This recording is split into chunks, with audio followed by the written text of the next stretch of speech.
కుంభకోణం ఎవరా హెడ్? డైరెక్ట్గా రాయండి, ఇతని వల్ల మా ఆరోగ్యాలు పోయినాయి. ఎవరా హెడ్? మమ్మల్ని ఇలా దోచుకున్నాడు, ఎవడా హెడ్? దాని తర్వాత ఎవడా ఎమ్మెల్యే మమ్మల్ని ఇంత హింసించాడు?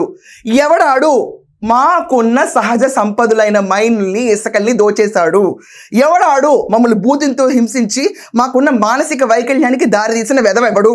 ఇవన్నీ పెడతా ఉంటే డిజిటల్ లైబ్రరీ ఓపెన్ చేస్తే గొల్లుమనే సిచ్యువేషన్ ఉంటుంది జగన్మోహన్ రెడ్డికి.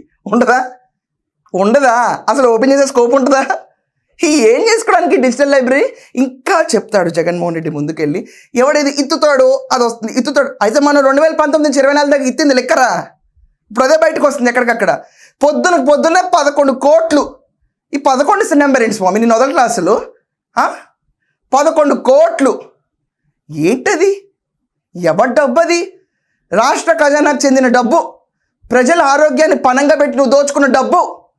అందరికందరూ అప్రూవర్గా మారిపోయి ఒప్పేసుకుంటుంటే నిందితులందరూ ఏంటిగా ప్రాబ్లం?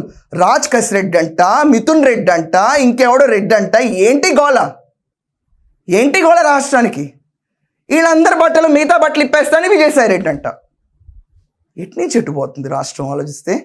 ఇదంతా కాకుండా రోజా బయటకు వచ్చి చెప్తుంది, ఎవడెవడైతే ఎదవేచ్ఛలు వేస్తాడో నెక్స్ట్ టైం వచ్చినప్పుడు ఎత్తెత్తి కొడతా ఉంటా. ఇప్పుడు కొడుతుంది ఎత్తెత్తి కొట్టడమే సిట్టు. దీన్ని ఎత్తెత్తి కొట్టడమే అంటారు అక్క.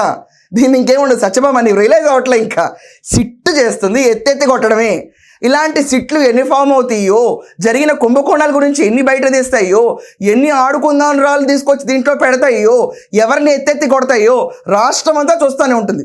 ఎత్తెత్తి కొడతామంట.